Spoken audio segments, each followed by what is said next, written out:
نحمده ونصلي ونسلم على رسوله الكريم اما بعد فاعوذ بالله من الشيطان الرجيم بسم الله الرحمن الرحيم الذين آتيناهم الكتاب يتلونه حق تلاوته أولئك يؤمنون به قال رسول الله صلى الله عليه وسلم رتل كما ترتل في الدنيا صدق الله العظيم وصدق رسوله النبي الكريم ونحن على ذلك لمن الشاهدين والشاكرين والحمد لله رب العالمين.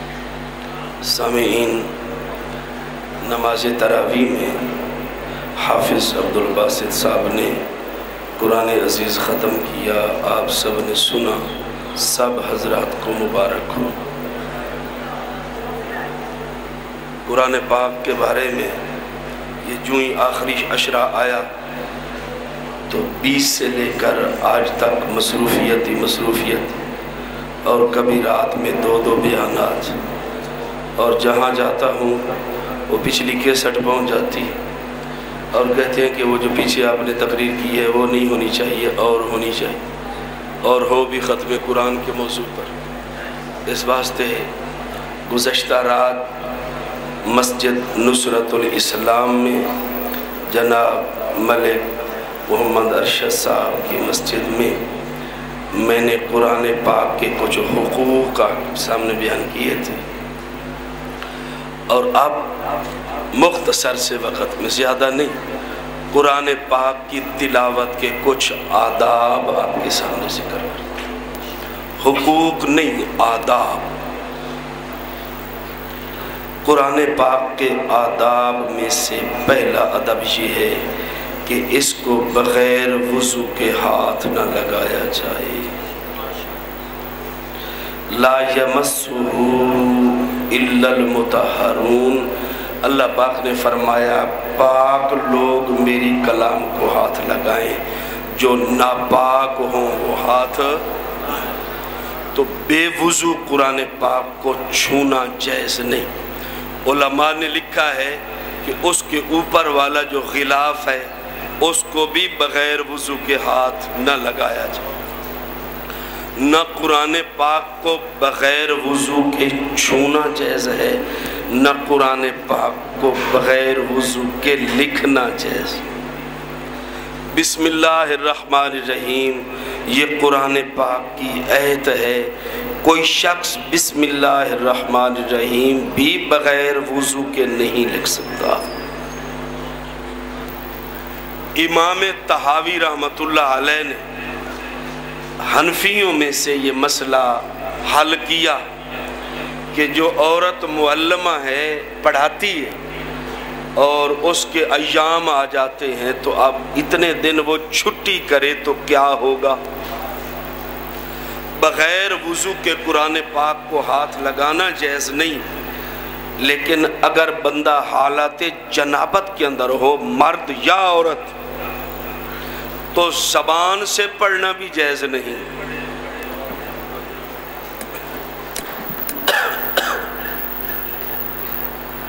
مرد یا عورت حالت جنابت میں ہو، یعنی غسل فرض ہو عورت پر یا مرد پر، تو ایسی صورت میں زبان سے قرآن پاک پڑھنا بھی جائز نہیں ہے. اور کچھ لوگ کہتے ہیں کہ زبان پاک ہوتی، اور یہ عام لفظ چل رہا ہے. بھئی زبان اگر پاک ہوتی ہے تو غسل کے اندر کلی کرنے کو شریعت نے فرض کیوں قرار دیا؟ جب غسل واجب ہو تو کتنے فرض ہیں بھائی؟ کون کون سے؟ کلی کرنا فرض ہے، ناک کے اندر پانی چڑھانا فرض ہے، اور پورے بدن پر پانی بہانا فرض ہے. تو کلی کرنا فرض ہے. معلوم ہوتا ہے جس طرح دوسرا بدن پلیت ہوا تھا اسی طرح انسان کی زبان بھی پلیت ہو گئی تھی. تو زبان پاک ہے، یہ مسئلہ پتہ نہیں کہاں سے نکالا. زبان پاک ہے یہ کوئی مسئلہ نہیں. جس طرح دوسرا بدن نجس ہو جاتا ہے زبان بھی نجس ہو جاتی ہے، تو ایسی حالت کے اندر عورت ہو یا مرد زبانی قرآن پاک پڑھنا ان کے لیے بھی جائز نہیں۔ ایک رسم ہے، سنت نہیں ہے۔ رمضان اس کے اندر محرم کے اندر لوگ قبروں پر جا کر قرآن پاک پڑھتے ہیں۔ امام اعظم امام ابو حنیفہ رحمۃ اللہ علیہ فرماتے ہیں کہ قبروں پر قرآن پاک کا نسخہ لے جانا جائز نہیں ہے۔ قرآن پاک کا نسخہ قبر پر لے جانا جائز نہیں، البتہ زبانی صورتیں ایتیں آتی ہوں تو وہاں جا کر قبرستان میں پڑھے تو فائدہ ہو۔ امام طحاوی رحمۃ اللہ علیہ کے سامنے یہ مسئلہ رکھا گیا کہ ایک عورت معلمہ ہے، استاد ہے، استانی ہے، حفظ کراتی ہے، تو ان دنوں میں وہ کیا کرے؟ امام طحاوی رحمۃ اللہ علیہ نے فرمایا جوڑ کر سکتی ہے، روان نہیں پڑھ سکتی۔ الف زبر لام ال یہ استانی پڑھے گی، ہا زبر میم ہم دال پیش دو، اب الف زبر لام ال ہا زبر میم ہم دال پیش دو اتنا کہے گی، لیکن الحمدو نہیں کہہ سکتی، الحمدو نہیں کہہ سکتی۔ تو میں عرض کر رہا ہوں کہ بغیر وضو کے قرآن پاک کو لکھنا بھی جائز نہیں ہے، اور بسم اللہ قرآن پاک کی آیت ہے، اس کو بغیر وضو کے لکھنا جائز ہے۔ لیکن بسم اللہ کی جگہ پر جو 786 آ گئی ہے، پتہ نہیں یہ کس نے شروع کی تھی۔ کئی جگہ ملک پاکستان میں مسئلہ سمجھا چکا ہوں کہ کوئی بندہ روٹی کھانے کے لیے بیٹھے اور روٹی شروع سے پہلے کہہ دے 786 اور روٹی شروع کر دے تو سنت ادا ہو جائے۔ اعوذ باللہ من الشیطان الرجیم 786 الحمدللہ رب العالمین۔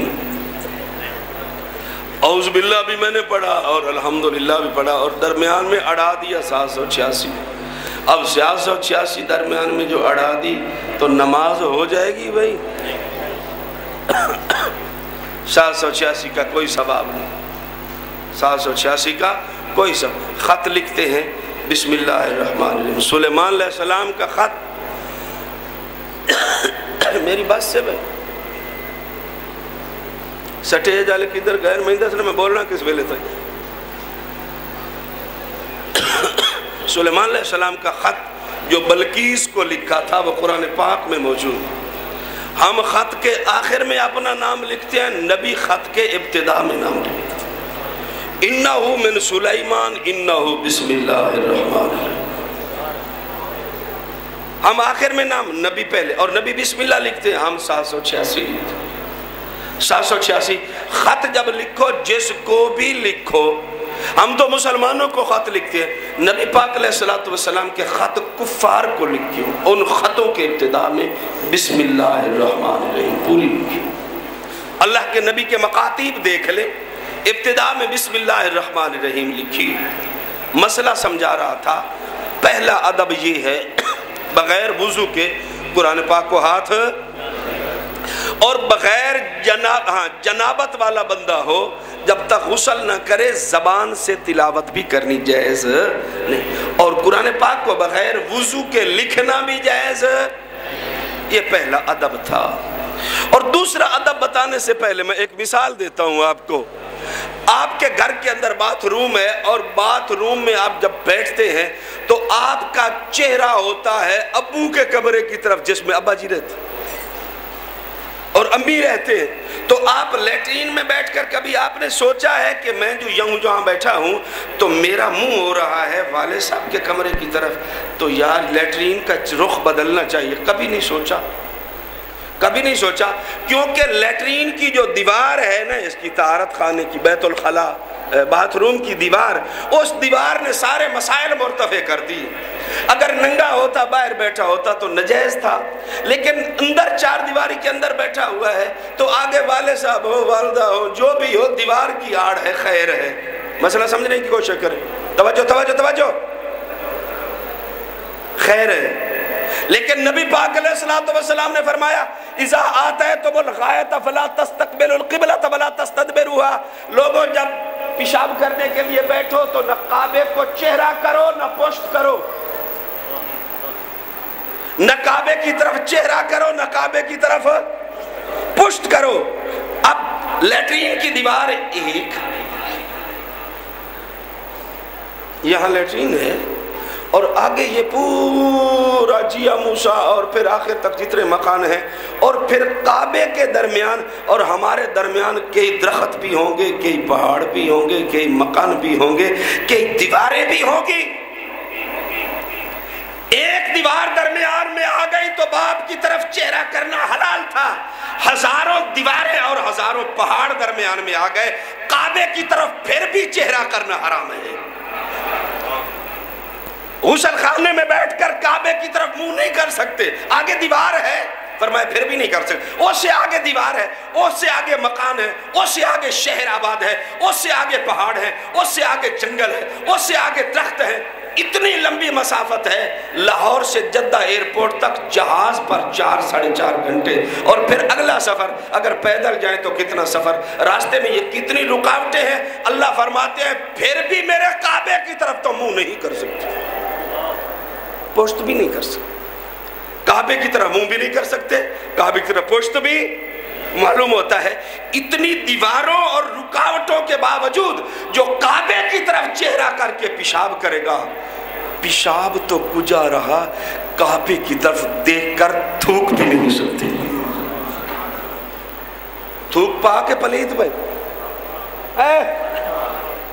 ادھیا دن پاک ادھیا دن بھائی، جدو قرآن پاک پڑھ رہے ہونے تھے یہ پاک ہے پلیت ہے، ہون تو سب کھو گے کم میں۔ اچھا تو معلوم ہوتا ہے ضرور کوئی نقصان ہوگا۔ ایک دیہاتی کی بات سنا رہا ہوں، وہ کعبے کی طرف بیٹھ کر پیشاب کر رہا تھا، اور دوسرے آکھیا یار یہ تو چنگا نہیں کیتا، کعبے کی طرف منہ کر کے پیشاب کر رہا ہے۔ اس آکھیا اگوں اتنے سے گیڑ سنائیے ساری دیواراں تے درخت تے فلانے، میرا پیشاب کعبے تک جاندہ بھی ہے۔ وہ سگوں انمان کی گال کر دی تھی، اس اگلے اس کو ماں کی گالی دے دی، یہ بڑا گرم ہوا، تو نے مجھے ماں کی گالی کیوں دی؟ اس کہ تیری امی ہوندی کی تھے پہلے دس فلانی جگہ تھی، اس کہ رستے جتنے مکان اتنے پہاڑ اتنے درخت، میری گالی تیری امی تے جاندی پئی ہے، تے جے کعبے تائیں پیشاب نہیں جاندہ تے میری گال بھی تیری اماں تک نہیں جاندی، تے جے اس تے غصہ کیتا ہی تے میں بھی اس تے غصہ کروں گا۔ حدیث پاک کے اندر آتا ہے جو کعبے کی طرف منہ کر کے تھوکتا ہے، قیامت والے دن اس کی تھوک کو جہنم کا انگارہ بنا کے اس کی پیشانی پر رکھ دیا، پیشانی پر رکھ دیا جائے گا۔ لکھا ہے آداب میں سے پڑھنے، قرآن پاک کے پڑھنے والے کے آداب میں سے یہ بات لکھی ہوئی ہے کہ باوضو پڑھے اور کعبے رخ ہو کر پڑھے، کعبے کی طرف۔ اگر دوسرے طرف منہ کر کے قرآن پاک پڑھے گا جائز ہے، ناجائز جائز ہے، لیکن اولا یہ ہے کہ اتنی رکاوٹوں کے باوجود اگر کعبے کی طرف منہ کر کے پیشاب کرتا ہے تو نقصان ہو سکتا ہے، تو اتنی رکاوٹوں کے باوجود کعبے کی طرف چہرہ کر کے تلاوت کرتا ہے تو فائدہ یقیناً ہوگا۔ دو چیزیں۔ تیسرا، قرآن پاک پڑھ رہی ہے، عورتیں گھر کے اندر بیٹھی ہیں پڑھتی، تلاوت کر رہی ہیں، قرآن پاک کھولا ہے، نہیں کڑیے چولہے دی آگ مٹی کر بھیج رہا چمچہ حالات فلانا کم کیتا ہی، ایک قرآن پاک دی تلاوت بھی کر رہی اور ان کو کام بھی کر رہی ہے، اور پھر اتو شروع کرتا۔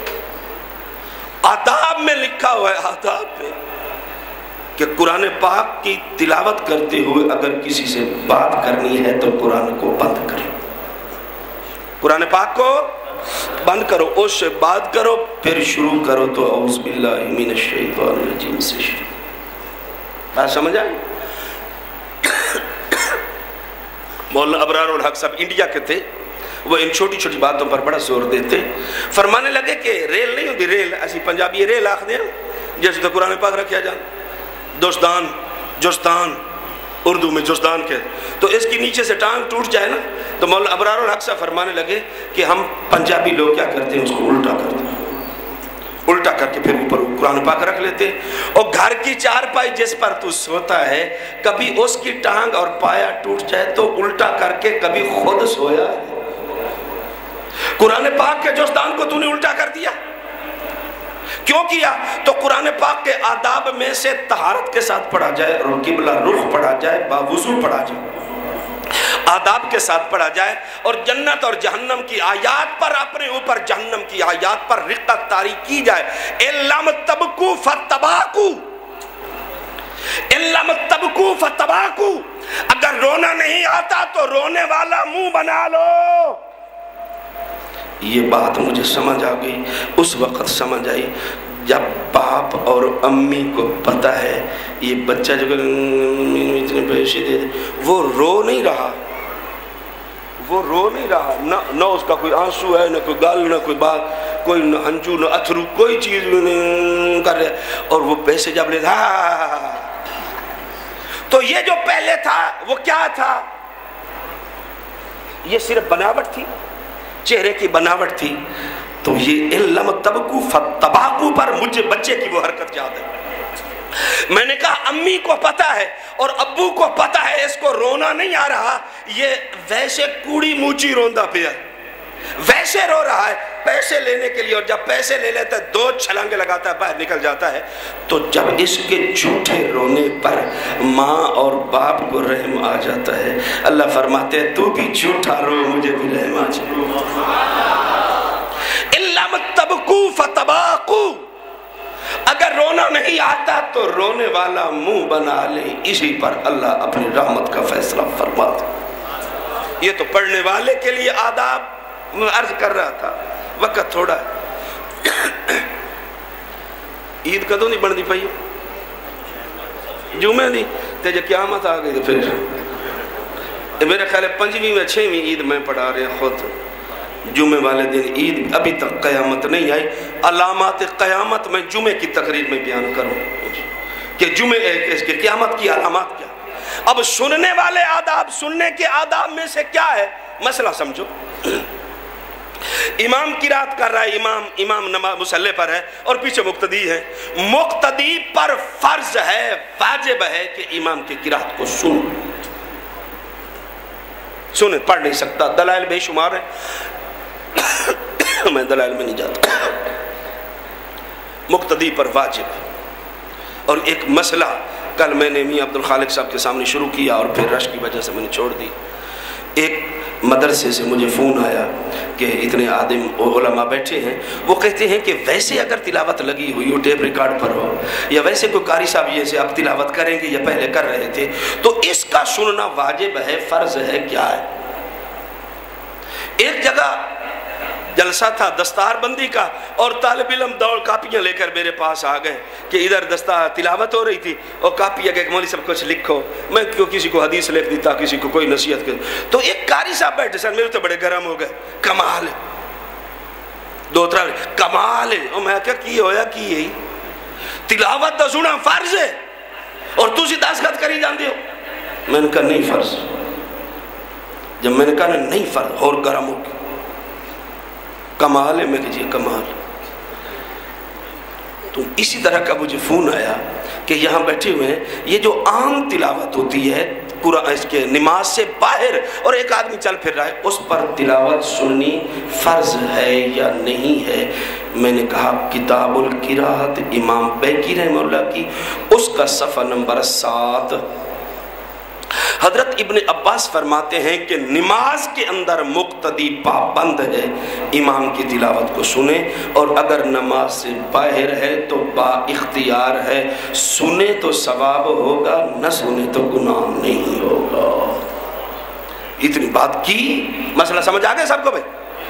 اچھا مسئلہ سمجھ آ گیا. اچھا نماز کے باہر ہو تو پھر با اختیار ہے، خود کو اختیار ہے، سنے یا. میں نے اس قاری صاحب کو بھی بتایا، میں نے کہا اتنا ناراض نہ ہو، اتنا غصہ نہ میرے کر، ہم نماز کے باہر ہیں، وہ بھی نماز سے باہر ہے اور میں بھی نماز سے باہر. ایک آدمی مسئلہ پوچھتا ہے کہ میں گھر میں صبح صبح نماز پڑھتا ہوں، میں تبلیغی جماعت میں تھا اس وقت، تو ایک میرے ساتھ دوست تھے، وہ کہنے لگے صبح نماز پڑھتے ہیں تو قریب باجی آ کر نماز شروع کر دیتی ہے، والدہ شروع کر دیتی ہے، بیوی شروع کر دیتی ہے، بیٹی، تو اس طرح نماز ہو جائے گی؟ میرا بھائی عالم ہے اور وہ کہتا ہے کہ قریب عورت کھڑی ہو جائے تو محاذات ہو جائے گی، نماز نہیں ہوتی۔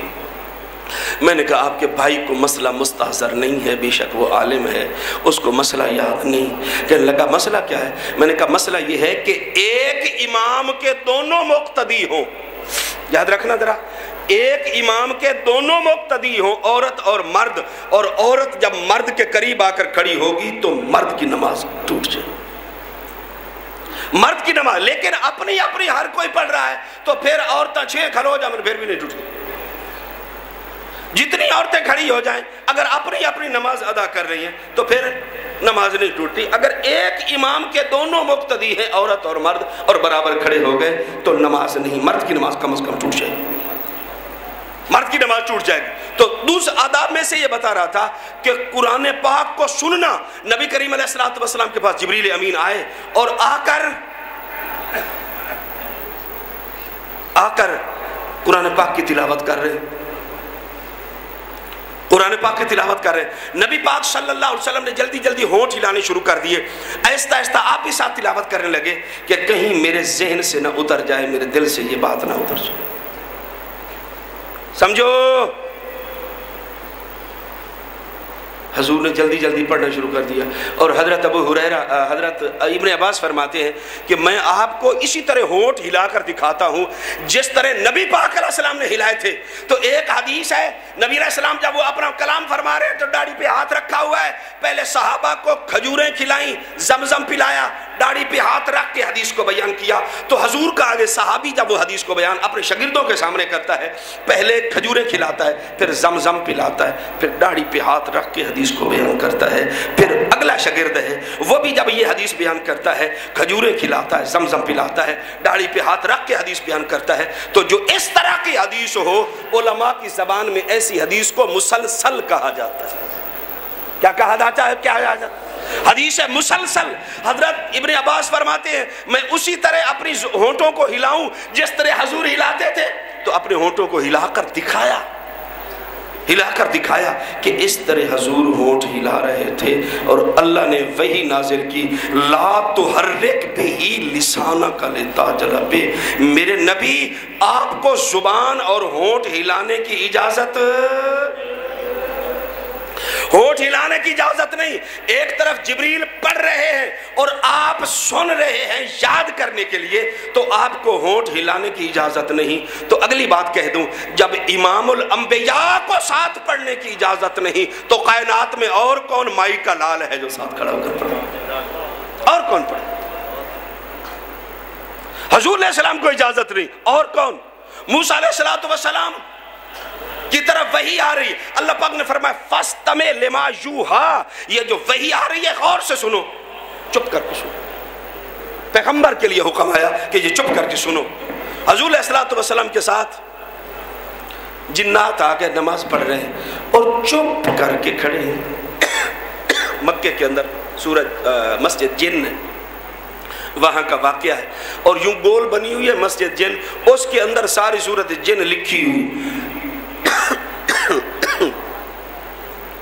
وہاں حضور صلی اللہ علیہ وسلم نماز پڑھا رہے ہیں اور جنات پیچھے اقتداء کر رہے ہیں، سن رہے ہیں۔ تو جنات خاموش ہو کے قرآن سن رہے تھے۔ جب وہ چلے گئے جنات تو بعد میں وحی آ